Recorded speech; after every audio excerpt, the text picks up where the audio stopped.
CC on the track, boy.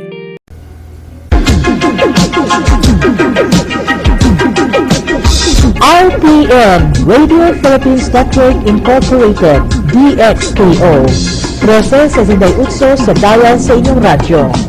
RPN DXKO, ang Radyo Ronda dini sa Dakbayan sa Cagayan de Oro. Sibiyahan na may galaon sa katawhan, andam mo serbisyo sa tanan. Ang RPN DXKO Radyo Ronda sakop sa KBP, kapisanan ng mga broadcaster ng Pilipinas.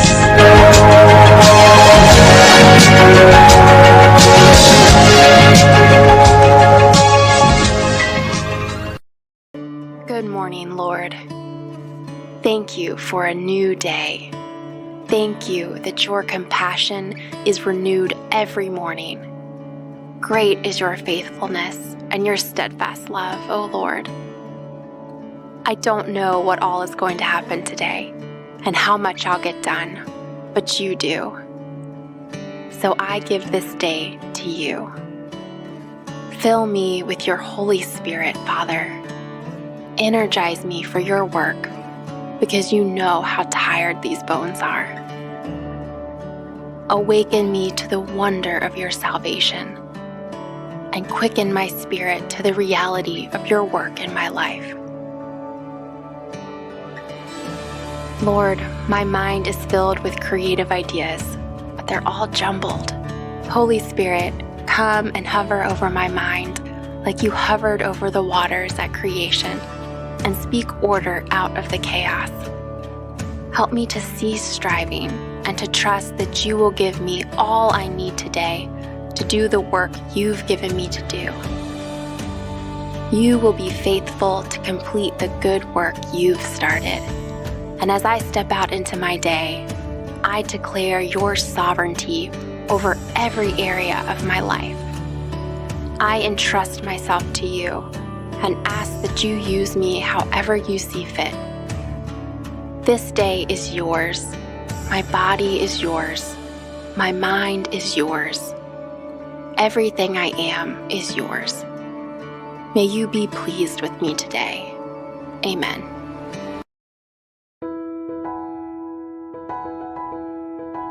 Nasayod ka ba kung unsa ang masa? Nasayod ka ba kung paraasa ang masa? Ang masa, kasangga sa mga kabos, duulanan sa mga waytingog. Ang masa, bagong pag-asa ng masa. Makamasa ka ba? Kapihan sa masa. Ang kapihan sa masa hatod kaninyo sa Secured Bank. Rooks Consult and Construction Services.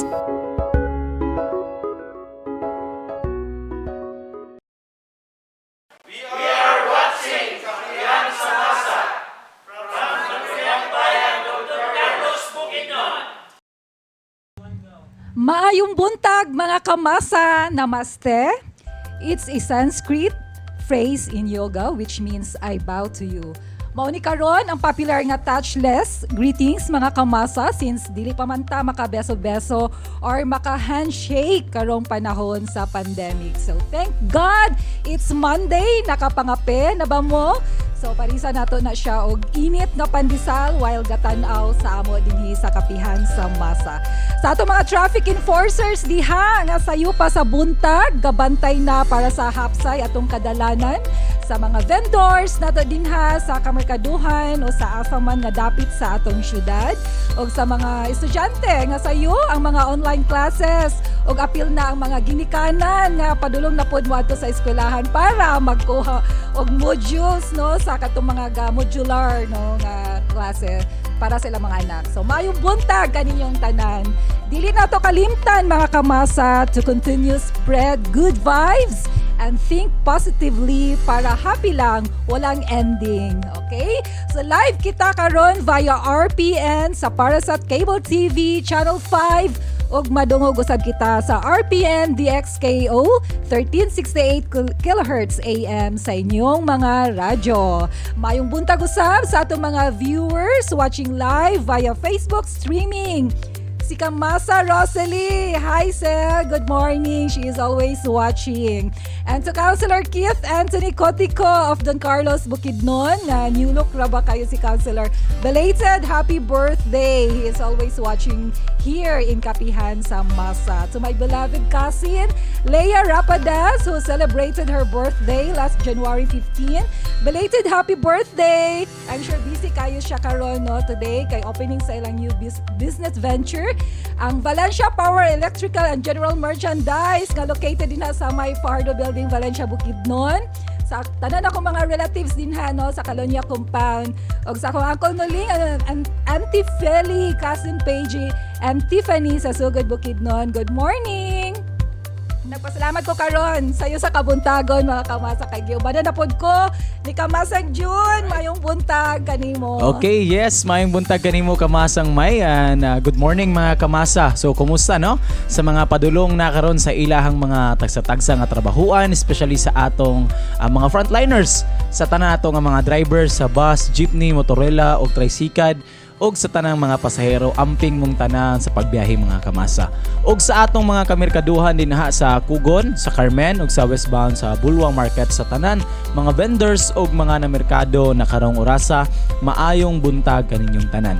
Please ayaw ninyo kalimti pirmi ang pagsulob sa inyong mga face mask, sa face shield and observe social distancing. Og usab akong i-greet ang ako ang pamilya diya sa Kalaanan also sa Bukidnon, ang Lakpapanan also ang Cacho family og sa Godsons family na ako no sa Motorcycle Club. Good morning diya kaninyo and good morning kanatong tanan mga kamasa. Today is our 82nd episode, January 18, 2021. Atong topic hisgutan karong adlaw is about yoga for mental health. Yes, so very timely kayo ang atong topic karon Kamasan June no kay labi na nga dako kayo ni og katabang sa ato ang mental health.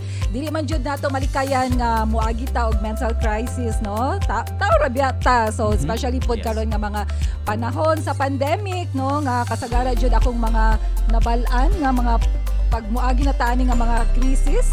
Ang uban makahuna-una nagdayon og kaning mga no sayop nga solusyon na hinuon ang pagahimuon. So maong tiyada kaayo ni no sa paminaw nga kami dinhi sa Kapihan sa Masa makahatag kaninyo og mga tips on how to solve and stabilize your mental health. So all right mga kamasa, to give you some ideas about our topic today, atong ila-ilahon ang owner or founder sa One Yoga Wellness Studio. Atong gihimuan og narrative video. Let's watch this. Julie Lim Ang became the first certified Philippine-based instructor in 2008 of the Art of Living Foundation operating in 156 countries. The organization offers programs and tools that facilitate the management of stress and foster deep and profound inner well-being for individuals. These programs, which includes breathing techniques, meditation, yoga, and practical wisdom for daily living, have helped millions around the world. Julie is also a board member of the Art of Living humanitarian arm, the International Association of Human Values Philippine Chapter, the IAHV in special consultative status with the United Nations Social and Economic Council, has successfully implemented numerous humanitarian projects and programs that addresses mental health and psychosocial needs by uplifting and strengthening human values. One of its programs targeted towards young adults in universities called the Sky Campus Happiness Program that has in partnership with Harvard, Yale, Stanford, and 40 other plus universities in the United States. Julie is also certified 200 Vinyasa yoga teacher with the International Yoga Alliance, a certified Rainbow Kids Yoga, a registered children's yoga training with the United States, UK, Australia, and Canada, a graduate of the Anatomy Trains in Motion by Thomas W. Mayers. She is an international black belt, NIA instructor, and currently only 3 graduates in the Philippines. Nia technique, which started in the 1980s in San Francisco, is a mindful movement that combines 9 movement arts from martial, dance, and healing arts, employing 52 basic movements with music. She is also the owner of the first yoga studio in Cagayan de Oro, One Yoga Wellness Studio.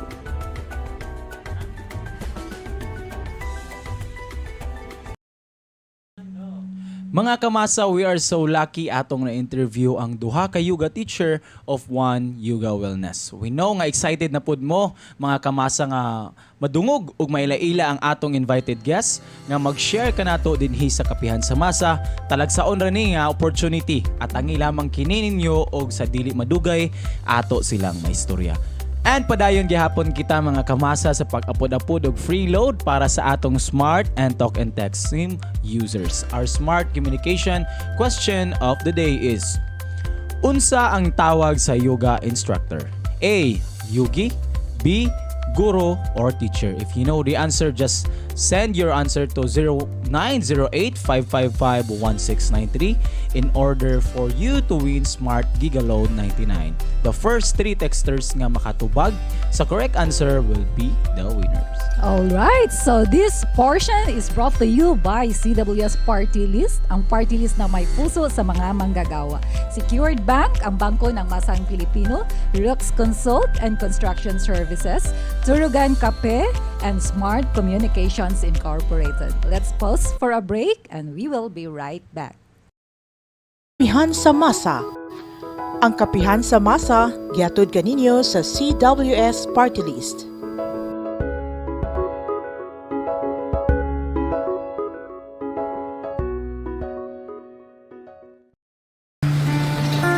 Matinding kalaban ng COVID. Ayokong makahawa. At mahawa. Pero kailangan ko na magtrabaho. Kaya di ako magiging pabaya. Di matigas ang aking ulo. Iingatan ko ang aking sarili. Para maingatan ang pamilya ko. Ito ang ambag ko. Ako. Ikaw. Lahat tayo.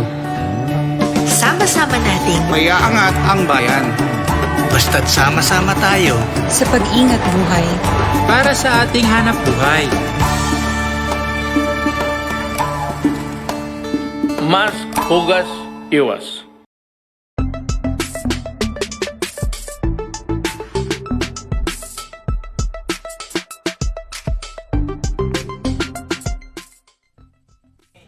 Welcome back! And you are still watching live here in Kapihan sa Masa. Once again, sa mga bago lang nagtanaw og naminaw karon, ang atong topic is all about yoga for mental health. Og ang atong smart communication question for today is: unsa ang tawag sa yoga instructor? A. Yogi, or letter B, guru or teacher. So if you know the answer, just text at 0908-555-1693 to win Smart Gigaload 99. The first 3 texters nga makatubag sa correct answer will be the winners. Alright mga kamasa, our first yoga teacher this morning pursued a fitness career after leaving her corporate job of 5 years. She was a group fitness instructor at Body Basic Health Club for more than a decade and was introduced to yoga and meditation. She trained under remarkable yoga teacher and complete her Yoga Alliance 200-hour Vinyasa Yoga teacher training under Ana Carbonell. She teaches yoga for corporate partnership, government, and school institution. Her background in fitness influenced her love for creativity and spontaneity, which translates in her signature morning and evening flows classes, which usually begin with a Grittler movement to warm up the body, then move into progressively more challenging flowing sequences. She teaches full-time at One Yoga Wellness Studio, CDO First Yoga Studio, which she helps manage. She is teacher Joliet Galvez. Let's watch this pre-recorded interview. And then inhale, a few more times, strengthening the left leg or the other leg, whichever leg you want to start. Hug the knee again. And then this is tree pose. So you just place the foot either this side, higher the knee, or lower, not beside. So you can start here. If this is too much for you, you can place it down here. You just press the palms together. So this is Vrikshasana or tree pose. Strengthening the leg. Take a few cycles of breath. Inhale, and when you exhale, from here you can even lift the arms. If you want to challenge more your balance, you can release slowly and then releasing all the way down. Then of course you can do it on the other side, changing the weight of the body. And then inhale here, exhaling back down. So this is, I'm going to show you the chair pose. This is your Utkatasana. Inhaling, you lift your arms. And then exhaling down. And then just sit into, you have an imaginary chair. So belly button presses in. Lift the chest, relax the shoulders. Inhale and exhale. One more breath, you just soften the gaze, relax and deepen the breath. And then exhaling, you may fold down. If this is too much, releasing the fingers, you can place the hands to the shins, look ahead. And then micro bend the knees and then you fold forward. You know, it lengthens the back muscles, it stretches the lower back, it releases pain from the lower back. You can lengthen up again with a flat back. Exhaling, you fold back down. When you micro bend the knees, you can rise up one vertebra at a time, very slowly and gently. Releasing the shoulders. Lifting the arms up, inhale. Exhaling. Okay, from here, just a few, from here, you can lift the knee, step it back. We call this warrior one. So if you can press the palms together, go ahead. If not, you can just release and bring the shoulders down. Making sure the knees tuck over the ankle. Inhale, and then you go to warrior two. Breathing in. It's just a few standing poses, which if you can really do at home will give you tremendous benefits. Opening your hand, you can go to your peaceful warrior. And then exhaling back to your warrior two. You can rest your elbow down and just sweep your arm overhead. And just be mindful of your breath. It's always go back to the breath. Inhale and exhale. Rising up here, you may bring the feet parallel to each other. Hands into your hips and you can fold forward. Look ahead with a flat back. Micro bend the knees, you can fold. Rising up, you may do it on the other side. Very nice. So warrior two. Exhale. And then slowly You can open the hand to your peaceful warrior. Then you inhale back to your warrior two. Resting your elbow onto your thigh, you sweep your left arm. Gazing over to your fingers. You just need to lift and open the chest. And then exhaling as you release it back to warrior two, and just release to warrior one. Okay, from here, come back to your wide leg, folding. And then rise up. Bring the feet together as you lengthen your arms overhead. Exhaling heart center. Namaste.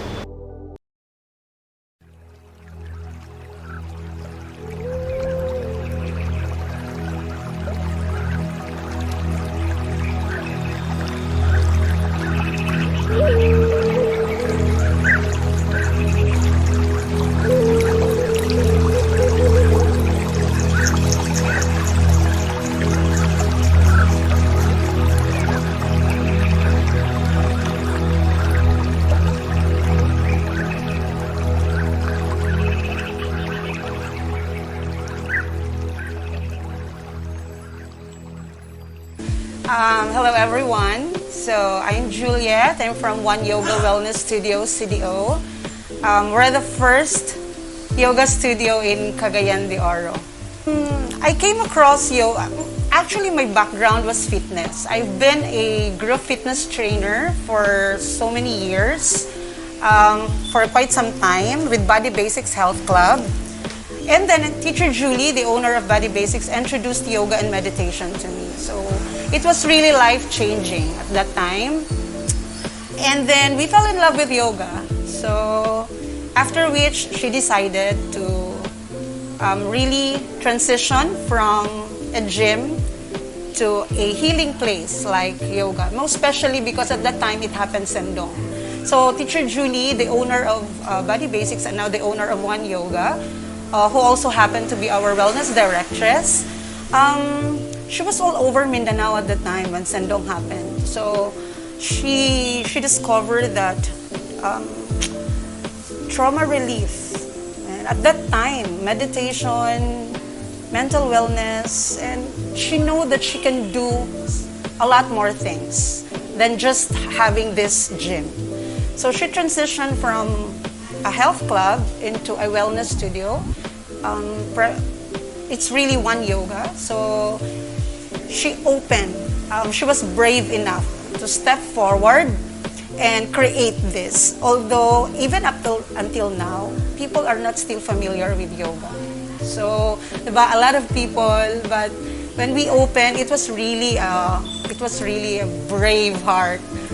It was a bold decision for her to open this space. Because apart from, of course, how to sustain it, yoga is very new to Cagayan de Oro. So although in Manila and some parts of the Philippines, it's quite already in the mainstream, but you know, in Cagayan de Oro, we still have to propagate. We're journeying to our 7th year. So this March, we're celebrating our 7 years. We've created One Yoga wellness community, and we've trained teachers.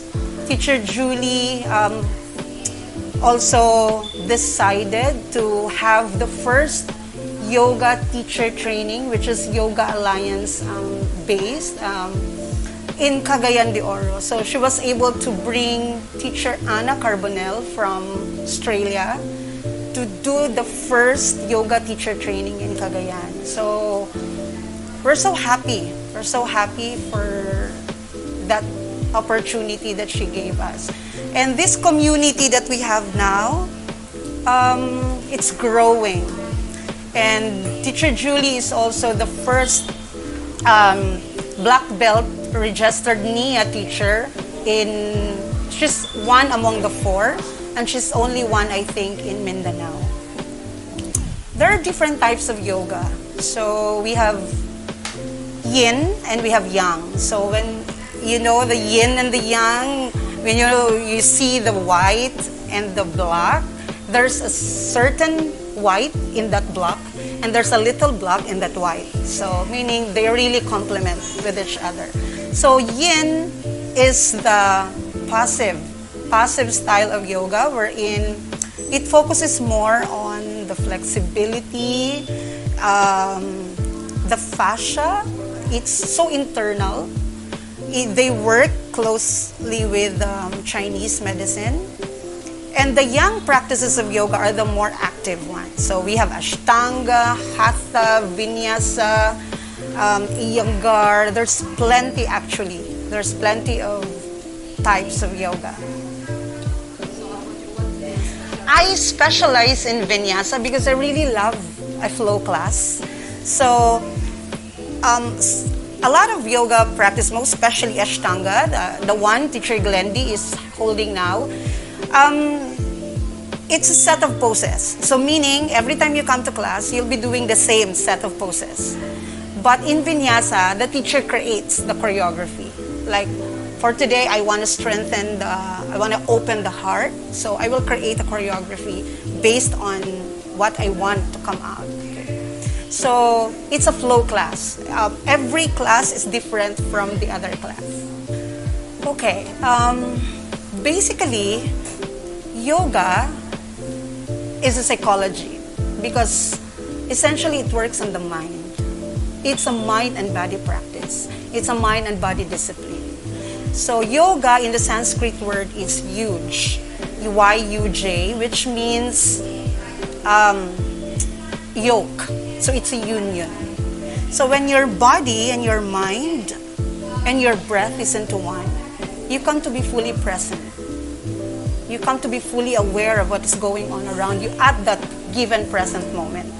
So your certain type of breathing has an effect on the mind. You know, the mind is very crucial. You can even sleep and still the mind wanders. It's the hardest part of the body to control. I mean, thoughts just come in. They come and go, they come and go, they come and go. It's so hard to control the mind. But where the mind goes, the energy or your body follows. So it's very important that you know how to control your mind. Well, coming from a background of fitness, because I've been holding TIA fitness classes, it's different when because we always start with the physical. No? Yoga is a spiritual, a physical, and a mental exercise or a practice. So it always starts in the physical level. So I can compare, because I come from a fitness background. When you're into yoga, you're more intentional. Because at the beginning of the practice, you ground yourself. And then you do the pranayama, which is the breath work, which grounds you. And it gives you the opportunity to be intentional.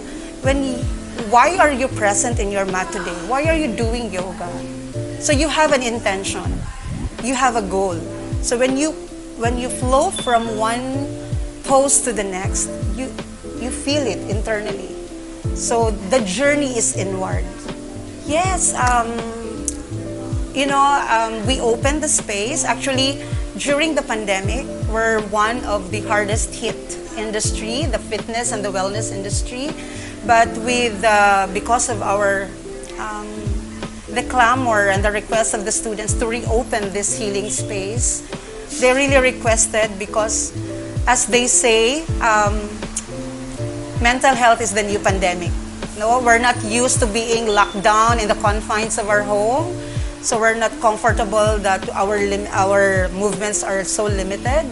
And so it goes to the mind. So in fact, the mental health is now being given really favorable time and attention now, because it has really affected a lot, not just even the students, because I'm a mom, so I have students at home, I have kids. So this studio that we opened, we really welcome people from different walks of life, from expectant moms to kids to young teenagers to moms who are bored at home to young professionals to even seniors. We have an 85-year-old who's doing yoga here. So we have a lot of seniors and they really feel good. It's just that fulfilling, it's so fulfilling on the part of one yoga, because they always go out from one yoga feeling better and feeling good. So I really want and encourage everyone, because we offer yoga for beginners, we offer yoga for men, we offer yoga for active people, for those who are also suffering a lot of body pains, and those who are so stressed. And so this healing space is really open to everyone, and you can visit us anytime from Mondays to Saturdays. We're open, and starting February, we will be adding more classes. Actually, we used to have full classes every day, but due to the pandemic, we're just slowly getting in. So we're inviting everyone, because we will be adding more classes. Aside from yoga, we also have Pilates. Pilates focuses more on the spine and the core strengthening. So the benefits of yoga, it's more than just seeing it, you need to experience it. So beyond the physical, it's always the mental. And when you are deeper in your awareness, it becomes spiritual. Thank you. Thank you, Teacher Juliet, for your time. Very accommodating kayo sila when we did that interview, no? Kamasang Yes. June, and to Miss Joy, ang receptionist, for the warm welcome. We are so excited nga maka-attend mi sa ilang training class one of these days. Yes. So, see you, Teacher Juliet and Ampika Permi. Alright, so this portion is brought to you by CWS Party List, ang party list na may puso sa mga manggagawa. Secured Bank, ang bangko ng masang Pilipino, Rooks Consult and Construction Services, Turagan Cafe, and Smart Communications Incorporated. We will pause for a short break and we will be right back. Kapihan sa masa. Ang kapihan sa masa, gihatod kaninyo sa CWS Party List.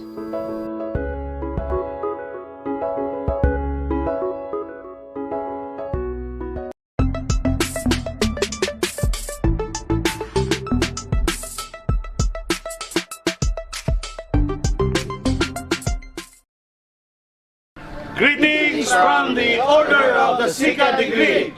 Thank you for watching Kapihan sa Masa. Welcome back, and you are still watching live here in Kapihan sa Masa. Our next invited guest grew up in a family who meditates. Her family's meditation practice paved way into her yoga practice during her teens. She was drawn into the intense traditional practice of Ashtanga yoga, inspired by her passion to share the gift of yoga. She completed her 200-hour Ashtanga Vinyasa teacher training with AV 108 School of Yoga. She is currently teaching Ashtanga-led and Mysore classes for irregular practitioners like her, and a well-paced Ashtanga-based class designed for beginners or for those who would like to start on their Ashtanga yoga journey. She is teacher Glendilav Paza. So let's watch this pre-recorded video. Hello everyone, my name is Glendilav Paza and I am a yoga teacher here in One Yoga Wellness Studio in Cagayan de Oro, and I specialize in Ashtanga yoga. So it's another type of yoga that is a very vigorous practice and energetic, which synchronize the breath and the movement.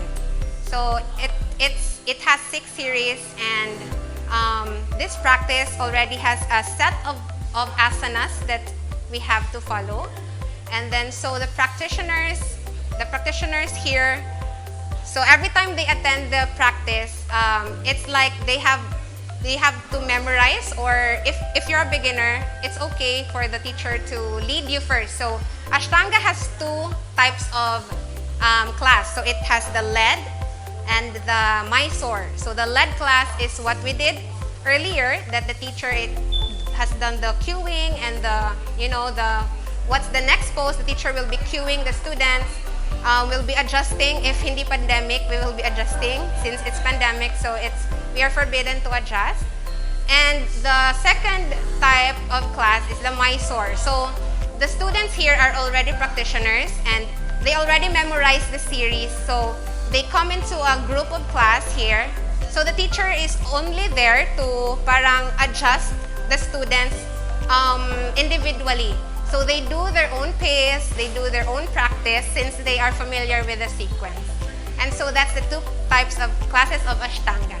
Okay, so before you enroll here in One Yoga, we allow the students na to parang sign up a health check first upon registration, and then after that, the receptionist will recommend yoga for beginners that is suitable for beginners. So we have leveling here in yoga.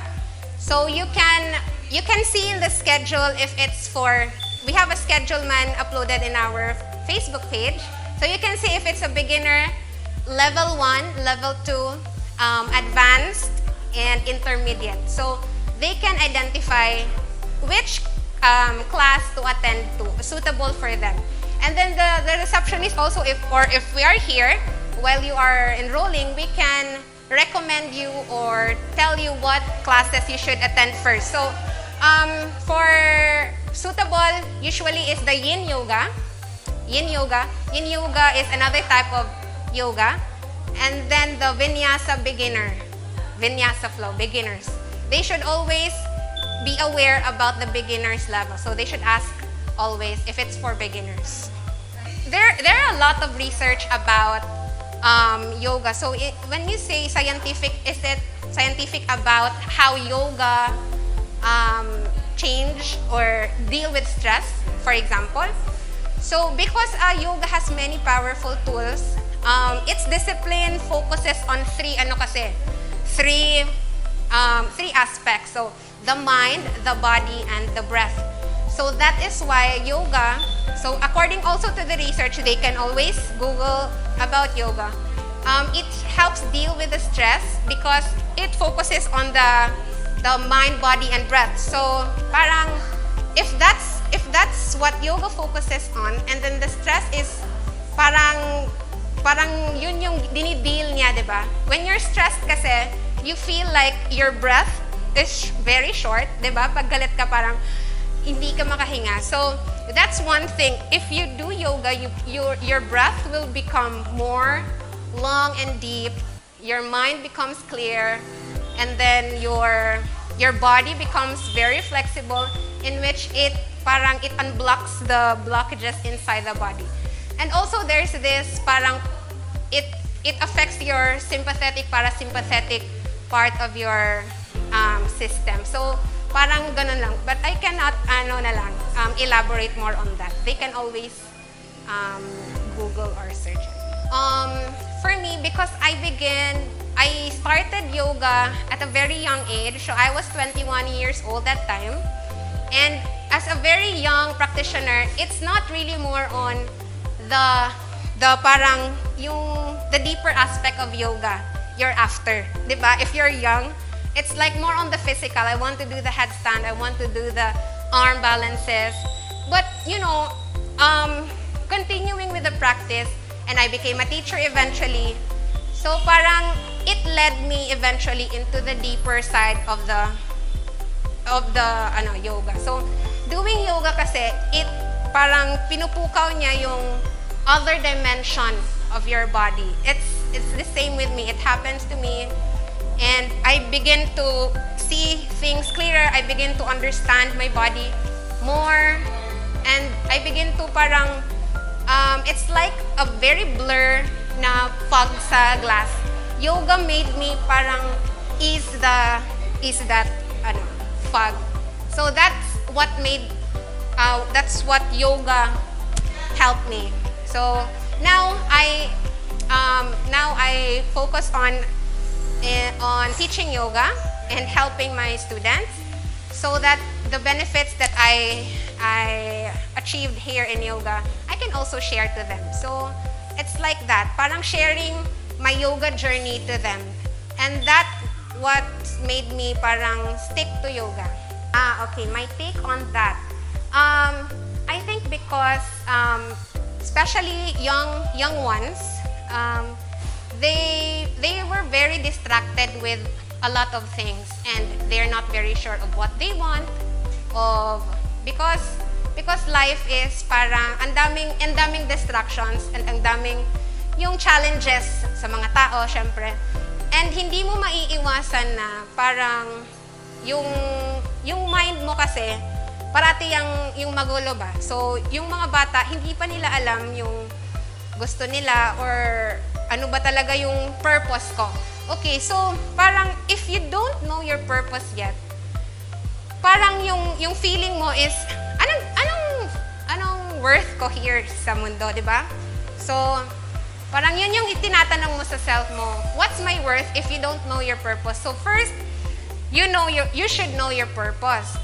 And so in yoga kasi, that's what I told you earlier, na parang it helps me find my life's purpose. It made me understand myself more. It made me discover the other dimensions of myself more. So it's something it's a personal journey of each individual. And so if you just listen to your breath, they just have to listen to their breath. They need to quiet down their mind. They need to listen to their breath. They need to lengthen their breath so that they can be more grounded in this very chaotic world. And so yoga enters in that aspect. I invite everyone to come visit One Yoga Wellness Studio. It's located at Bella Street, San Agustin. That's corner, second floor of DXIM. And I invite you all to come and join our yoga classes. We have classes suitable for beginners. And we have a Facebook page, One Yoga Wellness Studio CDO. You can message us anytime and we will be more than happy to respond to your inquiries. Thank you so much. Thank you so much for your time, Teacher Glendila Paza. Please continue your passion in teaching yoga. You are an inspiration to many. God bless you and your family. Amping ka permi, ma'am. Alright, for suggestion, comments, feedbacks, please get in touch with Masa Foundation. Contact details flashed in your screen. You can follow us in Facebook, Marian Foundation 1995, Twitter, and Instagram, Masa Foundation. Or send us email, info@masafoundation.org or masafoundation@outlook.com. You can call or SMS us at 0917678939. Kapihan sa Masa Facebook page and YouTube channel. Ayaw usab kamo kalimot na ang Masa Foundation adunay gipahigayon nga mga livelihood activities sama sa personalized face mask ug customized t-shirt printing, mug printing, yarn, ID lamination, wellness center, hilot and massage. So kini para dugang pag-alagad ug pagtabang sa mga PWDs ug sa mga beneficiaries niini. So amo pod giaghat kung kinsa ang kinasing-kasing nga gusto nga moalagad magserbisyo anda mahimong volunteer o gusto ba ka mag-donate or mahimong benefactor either in cash or in kind, or di ba ka gusto mahimong sponsor o magpa-advertise dinhi sa atong programa sa Kapihan sa Masa, wherein all the proceeds will go to all our beneficiaries sa mga PWDs o para po sa mga pagpadayon sa pagsuporta sa mga programa o services para sa atong mga disadvantaged sectors. So please visit us at Masa Foundation office. We are located at 2nd floor, Schaffner Building, Capistrano, Yakapin Streets. Og daghang salamat sa pag-participate ni ining free load credit by Smart Communication. Ang tubag sa atong pangutana, unsa ang tawag sa yoga instructor? A. Yogi, B. Guro or teacher. Ang tubag is letter B, guro or teacher. Congratulations to all our winners today. Dili usab nato kalimtan ang pagpasalamat sa atong mga sponsor, Masa Foundation, Masa Technical Institute, Religious of the Assumption, CWS Party List, Secured Bank, and Honorable Governor Mamental Alonto Adjong Jr. of Lanao del Sur, Honorable Alam Lim, ABC President, former Director of DPWH Mambeto Paz Baruso, Engineer Earl Navarro of Pyramid Construction, WTG Construction and Development Corporation, Rocks Consult and Construction Services, Turugan Kape, and of course atong kapartner permi ang Smart Communication Incorporated. Atong pasalamatan usab ang atong mga government agencies, partners, DOLE, DTI, TESDA, PCSO, og RPN TV5 and DXKO Station Manager Ma'am Jean Cirohios. Once again, daghang salamat sa atong duha ka invited guests for today, Teacher Juliet Galvez, who specializes in Vinyasa Yoga, and Teacher Glendil Paza, who specializes in Ashtanga Yoga. And of course, to Teacher Julie Lim Ang, the wellness founder and directress of One Yoga Wellness Studio, is certified black belt, NEA trainer yoga and meditation teacher. If you are interested to enroll, the drop-in fee is 300 pesos, and if you're a group of 10, it's 1,750. And if you're a group of 20, it's 3,000. So please visit them. They are located at 2nd floor, Leong Tech Fraternity Building, Veles Corner, Agustin Streets, Cagayan de Oro City. Or you may call 0917-316-2633. So kami dinhi sa Kapihan sa Masa magpabilin nga manghinaot sa usa ka malipayon, mabuluhong bagong tuig 2021 kanatong tanan. Og naghinaot kami nga magpadayon gihapon kita mag-uban dinhi sa Kapihan sa Masa og wala na gyud tay oras mga kamasa. Og dinhi na lang kita kutob hangtod sa sunod higayon. Kini ang inyong ubos nga kamasa, Kamasang Maylin, kauban na sad si Kamasang. Kamasang June ang hinaot sa usa ka maayong adlaw sa atong mga kamasa nga nagaingon, sa masa may pag-asa ang masa. Kapihan sa Masa. Ang Kapihan sa Masa hatod kaninyo sa Secured Bank, Rooks Consult and Construction Services,